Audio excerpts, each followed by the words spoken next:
मेरे बंगाली भाइयों, पाकिस्तान आपको भूला नहीं। हम इस चीज को बिल्कुल बर्दाश्त नहीं करेंगे कि बांग्लादेश की तरफ कोई मैली आंख उठाकर देखे। ऐसा ना हो एक तरफ से पाकिस्तान और दूसरी तरफ से बांग्लादेश भारत के अंदर एंटर हो जाए और भारत को ये समझ ना आए कि अब उसने फाइट पाकिस्तान से करनी है या बांग्लादेश से।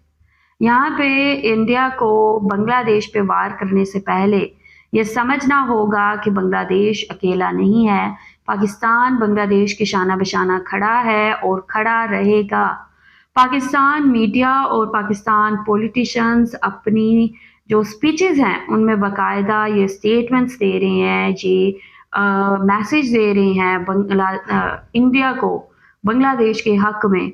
तो यहाँ पे अभी मैं आप लोग के साथ रिपोर्ट शेयर करूँगी। क्या कहा जा रहा है, पाकिस्तान की जानिब से बहुत अहम किस्म का पैगाम दिया गया है उस वक्त पे जब इंडिया कॉन्टिन्यूसली बांग्लादेश को दबाने की कोशिश कर रहा है, आईसीसी के थ्रू बांग्लादेश को उलझाने की कोशिश कर रहा है कि किसी तरह बांग्लादेश भारत आके मैचेस खेलने के लिए रजामंद हो जाए। अभी आप लोगों के साथ मैं रिपोर्ट शेयर करूंगी। रिपोर्ट आप लोगों ने आखिर तक देखनी है। चैनल पे न्यू है तो चैनल को सब्सक्राइब करें और बेल आइकन को क्लिक करें। तो चलते हैं देखते हैं वीडियो। मेरे बंगाली भाइयों, पाकिस्तान आपको भूला नहीं। हम इस चीज को बिल्कुल बर्दाश्त नहीं करेंगे कि बांग्लादेश की तरफ कोई मैली आंख उठाकर देखे।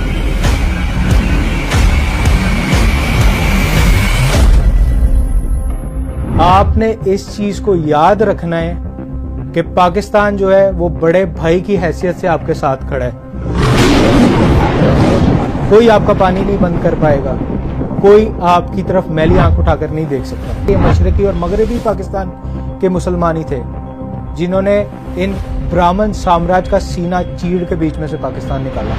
इस दुश्मन को मैं वाज़ेह पैगाम देना चाहता हूँ कि वो वक्त भी फिर दूर नहीं होगा कि जब पाक आर्मी जो है वो भारत के अंदर इस तरफ से और बांग्लादेश आर्मी जो है वो उस तरफ से दाखिल होंगे और दोनों आर्मीज जो है वो आपस में अलाहाबाद के अंदर मिल रही होंगी।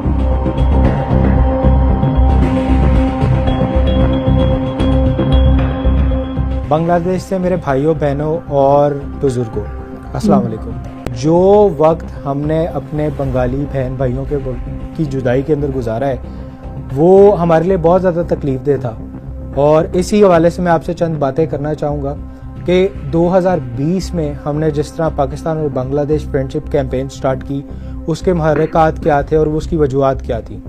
देखिए, हमारे बहुत से बुजुर्ग मशरक़ी पाकिस्तान में रहते रहे, उन्होंने पाकिस्तान अपने सामने बनते देखा, ढाका के अंदर 14 अगस्त मनाते रहे और सारी आज़ादी के तहरीकों में पेश रहे। अब जब ये बुजुर्ग, इनके सामने मशरक़ी पाकिस्तान की बात की जाती है तो आप ख़ास तौर पे हमारी नस्ल जो है वो देखती है कि इन बुजुर्गों की आंखों में आंसू हैं। आप इन बुजुर्गों से अगर बांग्लादेश के बारे में पूछें तो बोलेंगे यार बांग्लादेश वालों का ही तो ये सारा पाकिस्तान है, सारा उन्होंने बनाया। ख़ास तौर पे जब एम आलम की बात की जाती है 1965 के अंदर इंडिया के 7 जहाज़ों को 1 मिनट में गिराने वाला जांबाज एम आलम वो बंगाली तो था, उसके अलावा लाहौर का दिफा करने वाले बंगाली ऑफिसर्स थे। ये सारी एक ऐसी कॉमन हिस्ट्री है, जब पाकिस्तानी नौजवानों को पता चलती है तो उनके दिलों के अंदर बंगालियों के लिए एक मोहब्बत का लेवल जो है वो बहुत ज़्यादा इंक्रीज कर जाता है। इस चीज़ को देखते हुए हम लोगों ने डिसाइड किया कि हम पाकिस्तान और बांग्लादेश की जो दोस्ती है इसके ऊपर एक पूरी कैंपेन चलाएंगे और अगर हमारी गलती है और हमें पाँव पड़ना पड़ता है अपने बंगाली भाइयों के आगे तो हम उनके पाँव पड़ के उनकी नाराज़गी को दूर करेंगे और उनके साथ अपने ताल्लुकात जो है उनको बेहतर करेंगे। इस कैंपेन के लिए सबसे पहले मैं नेशनल यूथ अलायंस का प्रेसिडेंट था। मैंने एक ऑल पार्टीज यूथ कॉन्फ्रेंस बुलाई, उसमें पाकिस्तान की तमाम सियासी, समाजी, मजहबी तमाम यूथ लीडरशिप जो थी, चाहे वो किसी भी फील्ड से उसका ताल्लुक था, मैंने उनको इनवाइट किया। सिंगल पॉइंट हमारा एजेंडा था कि भाई बात ये है हमारे बुजुर्गान जो हैं वो अफसुर्दा हैं, तो हमने इन सारे मामलात को देखते हुए पाकिस्तान और बांग्लादेश को करीब लेके आना है, इनकी दोस्ती को आगे जो है वो प्रमोट करना है। इस हवाले से इस कॉन्फ्रेंस के अंदर हमारे साथ बांग्लादेश से भी बहुत से स्टूडेंट, जर्नलिस्ट और पाकिस्तान के अंदर तो ऑब्वियसली सारे यूथ लीडर्स बैठे हुए थे।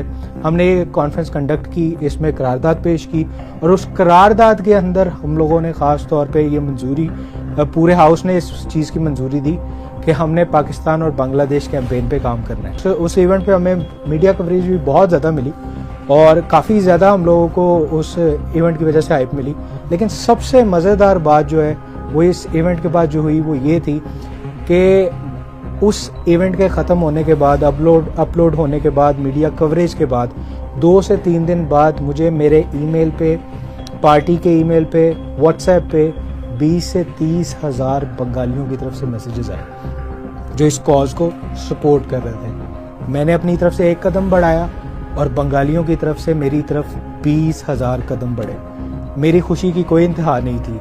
मैंने सारे दोस्तों से डिस्कस किया, तमाम बंगालियों को जवाब दिया, उनको ऑन बोर्ड लिया और फिर हम लोगों ने ये डिसाइड किया कि हम ऑल इंडिया मुस्लिम लीग का जो है वो यौम तासीस मनाएंगे। वो जाहिर है फर्स्ट कॉन्फ्रेंस हम लोगों ने नवंबर 2021 के अंदर की थी और सेकंड कॉन्फ्रेंस जो है वो हम लोगों ने 2 जनवरी 2022 के अंदर हम लोगों ने अनाउंस कर दी। अनाउंस करने की देर थी, इवेंट का दिन आता है।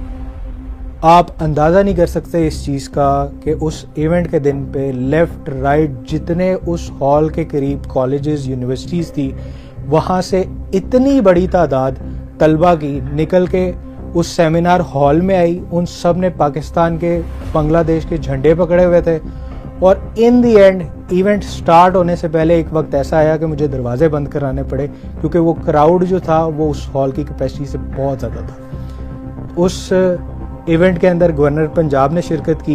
पाकिस्तान बनाने में हमारे भाई बंगाली जो हैं वो पेश थे और हम आज भी उनके साथ इतनी ही मोहब्बत करते हैं, प्यार करते हैं जितना जब हम पाकिस्तान बना रहे थे और हर तरफ नारे गूंज रहे थे कि पाकिस्तान का मतलब क्या, ला इलाहा इल्लल्लाह।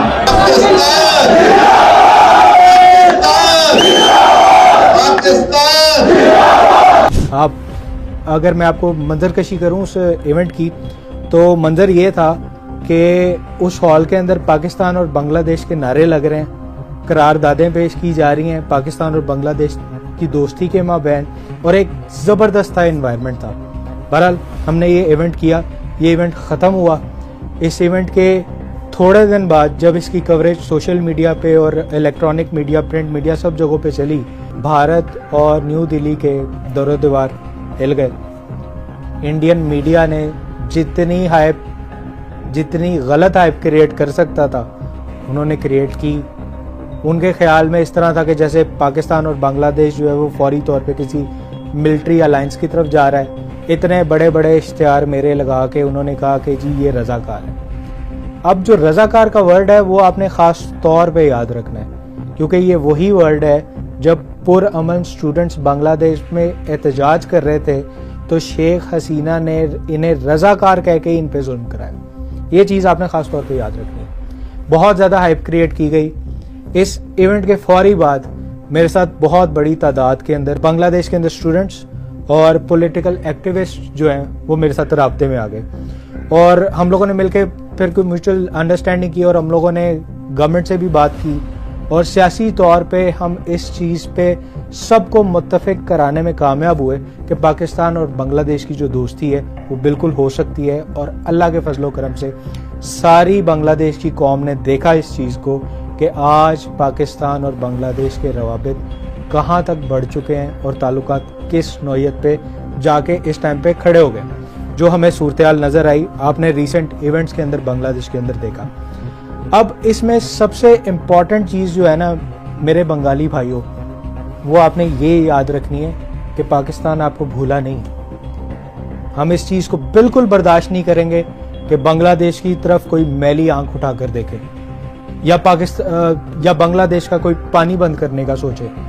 आपने इस चीज़ को याद रखना है कि पाकिस्तान जो है वो बड़े भाई की हैसियत से आपके साथ खड़ा है। कोई आपका पानी नहीं बंद कर पाएगा, कोई आपकी तरफ मैली। ओके जी, ये वीडियो आप लोगों ने देखी है। पाकिस्तान के बहुत रीनाउंड पॉलिटिशियन हैं, इन्होंने बांग्लादेश के बारे से एक दफ़ा फिर बहुत अहम किस्म की बातें कही हैं यहाँ पे बांग्लादेश बिल्कुल अकेला नहीं है, नो डाउट। अब पाकिस्तान बांग्लादेश के साथ खड़ा है, और जब दो भाई साथ खड़े हों तो कोई भी दुश्मन उनका कुछ नहीं बिगाड़ सकता। यहाँ पे बहुत देर से इंडिया ने कोशिश जो अपनी है वो कायम रखी कि बांग्लादेश और पाकिस्तान की दोस्ती ना हो सके, लेकिन फाइनली वो दौर ख़त्म हुआ और यहाँ पे पाकिस्तान और बांग्लादेश के जो ताल्लुकात हैं वो आज बहुत ज़्यादा मजबूत हो चुके हैं, और पाकिस्तान एक मिलिट्री अलायंस की तरफ जा रहा है। यहाँ पे पाकिस्तान ऑलरेडी बांग्लादेश के साथ मिलिट्री डील साइन कर चुका है, और लाइक आगे भी बहुत अहम किस्म की डील साइन होंगी। कोई भी ऐसी किसी किस्म की सिचुएशन होती है जहाँ पे बांग्लादेश को पाकिस्तान की मदद की ज़रूरत है, डिफेंस लेवल पे पाकिस्तान ने पूरी तरह बांग्लादेश की जो हमायत है, ऑलरेडी जो सपोर्ट है उसका इजहार किया है। यहाँ लाइक जिस तरह बांग्लादेश पे दबाव डालने की हमेशा कोशिश की जाती है कि बांग्लादेश को मनाया जाए कि बांग्लादेश क्योंकि कमज़ोर है, लेकिन यहाँ पे पाकिस्तान की जानिब से ये पैगाम दिया गया है कि बांग्लादेश कमज़ोर किसी तौर भी नहीं है। एक तो बांग्लादेश मजबूत कंट्री है, और साथ ही इस टाइम पे पाकिस्तान भी अब बांग्लादेश के साथ खड़ा है, और कोई भी कंट्री बांग्लादेश को कमज़ोर साबित करने की, कमज़ोर समझने की कोशिश बिल्कुल भी ना करे। तो यहाँ पे इन्होंने कहा है कि ऐसा ना हो कि एक दिन आ जाए कि एक तरफ से पाकिस्तान की अफवाज भारत में एंटर हो जाएं और दूसरी तरफ से बांग्लादेश की अफवाज भारत में एंटर हो जाएं। ऐसे में भारत को सर छुपाने की भी जगह नहीं मिलेगी। तो यहाँ लाइक इनका कहना तो बिल्कुल दुरुस्त है, और यही चीज़ है कि जिससे इंडिया को बहुत बहुत ज़्यादा खौफ है, बहुत ज़्यादा खौफ का शिकार है कि आखिर अगर अब इनकी फ्रेंडशिप हो गई है तो हमारे लिए मज़ीद परेशानी का सबब ना बने। अभी आप लोग क्या कहेंगे इस हवाले से, इस रिपोर्ट के हवाले से? आप लोग जो भी कहना चाहते हैं, इन्होंने जो भी इस वीडियो में बातें शेयर की हैं, आप लोगों का जो भी कहना लाजमी शेयर करें कमेंट सेक्शन में। अभी मैं वीडियो को यहीं पे ख़त्म करूँगी। चैनल को लाजमी सब्सक्राइब करें, वीडियो को लाइक और शेयर लाजमी करें। अपना ख्याल रखें, अपने चैनल का भी। See you till then, take care.